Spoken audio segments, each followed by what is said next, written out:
Assignment operators.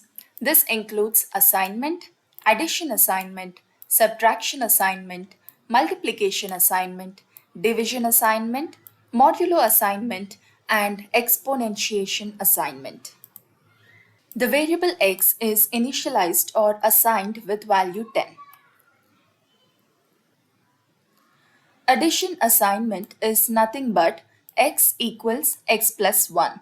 We can write in a shorthand notation saying x plus equals 1. Similarly, subtraction assignment and all other assignment operators. Let's see the output of this operators.